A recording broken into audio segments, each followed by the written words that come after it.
కింద. ఇది మా పరిస్థితి ఏంది సార్ అని చెప్పి ఇందులో కూడా 30% తీసుకున్నారు సార్, పెద్ద ఎత్తున చేతులు మారినాయి అని చెప్పి. ఇది SCS ఇన్ఫ్రా GN రావు గారు తీసింది వాళ్ళే, రిజిస్ట్రేషన్లు చేసింది వాళ్ళే, మళ్ళీ 10 రోజుల కింద పెట్టింది వాళ్ళే.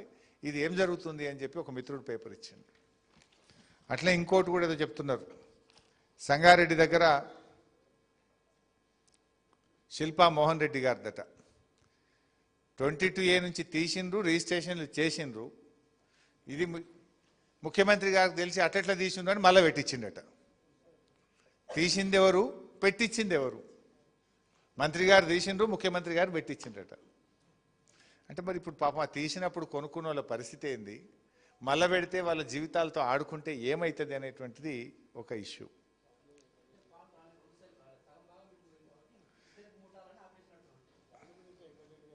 సరే, ఇప్పుడు అమీన్పూర్ది కూడా ఒక మిత్రుడు చెప్పింది, సుప్రీంకోర్టు జడ్జిమెంట్ వచ్చింది మాకు, TPR, Anand Nagar, KSR colony దాదాపు 500 ఇండ్లు ఇప్పుడు వాళ్ళన్నీ కూడా 22Aలో పెట్టి కాలనీ వాళ్ళని ఇబ్బంది పెడుతుండ్రు అని చెప్తా ఉన్నారు. జనరల్గా రేవంత్ రెడ్డి గారు ఏమంటాడంటే నేను రియల్ ఎస్టేట్ చేస్తా, పొంగులేటి గారు కూడా అదే చెప్తాడు. మా రేవంత్ రెడ్డి గారు, పొంగులేటి గారు మాకు రియల్ ఎస్టేట్ బాగా తెలుసు అంటారు. మేము రియల్ ఎస్టేట్ వ్యాపారం నుంచే పైకి వచ్చినాము అంటారు. మరి రియల్ ఎస్టేట్ బాగా తెలిస్తే ప్రజలకు ఏమన్నా మేలు జరగాలనా? ప్రజల ఆస్తులను ఇట్లా కబ్జాలు పెట్టి 22Aలో పెట్టి ప్రజల్ని వేధించడం జరగాలనా? పొంగులేటికి, రేవంత్ రెడ్డి గారికి రియల్ ఎస్టేట్ బాగా తెలుసుకోవచ్చు, కానీ BRS నాయకులకు పోరాటాలు బాగా తెలుసు. ఎందుకంటే తెలంగాణ ఉద్యమంలో పోరాడి తెలంగాణ సాధనలో పాల్గొన్న వాళ్ళం మేము. నీకు రియల్ ఎస్టేట్ తెలిస్తే మాకు పోరాటాలు తెలుసు. నువ్వు 22Aలో పెడితే దాన్ని ఎట్లా దించాలనో కూడా BRS నాయకులకు తెలుసు. మేము ఇడిచిపెట్టే ప్రశ్నే లేదు. ఇలా వాళ్ళే ఆలోచించుకోవాలి, తక్షణమే ఈ సమస్యను పరిష్కరిస్తారా లేదు ప్రజల పాదాల కింద నలిగిపోతారా, ఇలా వాళ్ళు ఆలోచించుకోవాలి. ఎందుకంటే ఇంత సీరియస్ ఇష్యూ ఇది. ఒక వ్యక్తిదో, ఒక కాలనీదో, ఒక ప్రాంతందో కాదు. హైదరాబాద్ చుట్టూ కొన్ని లక్షల ఎకరాలు, లక్షలాది ప్రాపర్టీలను ఈరోజు 22Aలో తెచ్చినారు. జోక్ ఏంటంటే మీరు గమనించి ఉంటారు, ఓ 10 రోజుల కింద పొంగులేటి శ్రీనివాసరెడ్డి గారు ప్రెస్ మీట్ పెట్టిండు. పెట్టి ఏమన్నాడు, మా ప్రభుత్వం వచ్చినాక ఒక్క ఎకరా కూడా మేము 22Aలో పెట్టలేదు అన్నాడు. 10 రోజుల తర్వాత ఏమన్నాడు, నిన్నగాక మొన్న లేలే తప్పైంది, మా ఆఫీసర్లు తప్పు చేసిండ్రు, సారీ అంటుండ్రు. అంటే 10 రోజుల కింద పెట్టలేదంటివి, 10 రోజుల తర్వాత సారీ చెప్తివి. అంటే నువ్వు ఎంత డూప్లికేట్ మాటలు మాట్లాడుతున్నావు ఇవాళ ప్రజలకు అర్థమైతలేదా? నిన్న ఇంకో మంత్రి మాట్లాడిండు, కోమటిరెడ్డి వెంకటరెడ్డి.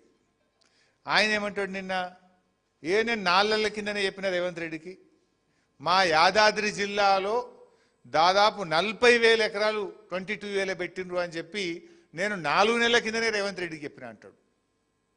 మరి నాకు అర్థం కాని ఏంటంటే ఇది ముఖ్యమంత్రికి తెలియకుండా జరగలే కదా.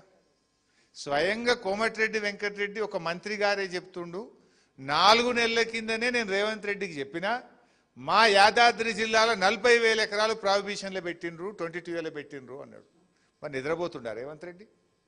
నీ క్యాబినెట్ కొలీగే చెప్పిండు నీకు ఈ భూమి నిషేధిత జాబితాలో 40,000 ఎకరాలు పెట్టిండ్రు. వెంటనే అదే రోజు ముఖ్యమంత్రి స్పందించుంటే, అదే రోజు రేవంత్ రెడ్డి విచారణకు ఆదేశించుంటే ఇదంతా జరుగునా? ఇవాళ ఇన్ని లక్షల మంది ఇలా ఆగమైదురా? అంటే దీన్ని బట్టి మనకి ఏమర్థమవుతుంది, రేవంత్ రెడ్డి, పొంగులేటి గారు ఇద్దరు కూడబలుకొనే ఇది చేసిండ్రు అని ఇవాళ స్పష్టంగా మనకు అర్థమవుతుంది. ఇది మనం చెప్పలే, మీ మంత్రే చెప్తుండు, మీ కొలీగ్ కోమటిరెడ్డి వెంకటరెడ్డే చెప్పిండు 40,000 ఎకరాలు యాదాద్రి జిల్లాలో ప్రాహిబిషన్లో పెట్టిండ్రని 4 నెలల కిందనే నేను రేవంత్ రెడ్డికి చెప్పిన అన్నాడు. అయినా రేవంత్ రెడ్డి ఎందుకు నిశ్శబ్దంగా ఉన్నాడు, ఎందుకు సైలెంట్గా ఉన్నాడంటే ఇదంతా నీకు తెలిసే జరుగుతుంది అని అర్థమవుతా ఉంది. ఇప్పుడు నీకు తెలియక జరిగింది అనుకో, ఇప్పుడు మోసం ఏంటంటే ఇక్కడ బాధ కలిగేది ఏంటంటే ఆఫీసర్లు చేసినారు సారీ అంటున్నారు. ఒక ఆఫీసర్కి ఇంత ధైర్యం ఉంటుందా?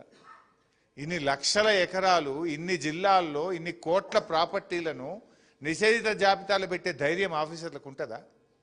రేవంత్ రెడ్డి గారు చీటికి మాటికి చిన్న చిన్న దానికే విజిలెన్స్ ఎంక్వైరీ అంటాడు, CID ఎంక్వైరీ అంటాడు. మరి దీని మీద ఎందుకు ఎంక్వైరీ చేస్తలేవు? విజిలెన్స్ ఎంక్వైరీ, CID ఎంక్వైరీ చేసి దీన్ని బయటకు తీయాలి కదా. ఎందుకు ఏ ఎంక్వైరీ ఆదేశిస్తలేవు? కోట్లాది మంది ప్రజలు ఇలా నిద్ర లేకుండా చేసినావు.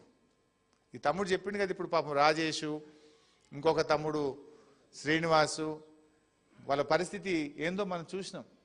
ఇంట్లో ఆడోళ్ళు పరిశాన్ చేస్తుండ్రు, ఇదెందుకు కొన్నవని లొల్లి పెడుతుండ్రు అంటుండ్రు శ్రీనివాస్. అంటే ఎన్ని కుటుంబాలు ఎంత టెన్షన్ పడుతున్నాయి. రేవంత్ రెడ్డి నిజంగా నీకు సంబంధం లేకపోతే తక్షణమే పొంగులేటి శ్రీనివాసరెడ్డి బర్తరఫ్ చేయి.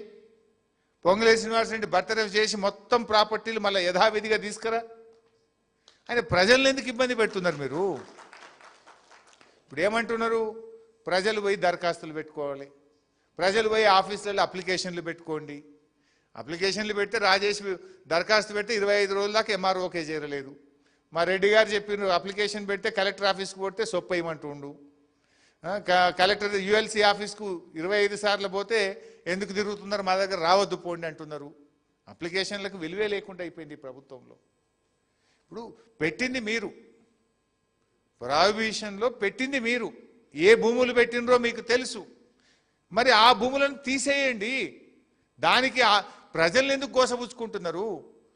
ప్రజలు వాళ్ళ వ్యాపారాలు ఆఫీసులకు పోకుండా ప్రభుత్వ కార్యాలయాల చుట్టూ తిరుగుడెందుకు, ఈ లంచాలు ఎందుకు, ఈ పర్సెంటేజ్లు ఎందుకు, ఈ కమిషన్లు ఎందుకు, ప్రజలను ఎందుకు గోసపుచ్చుకుంటున్నారు?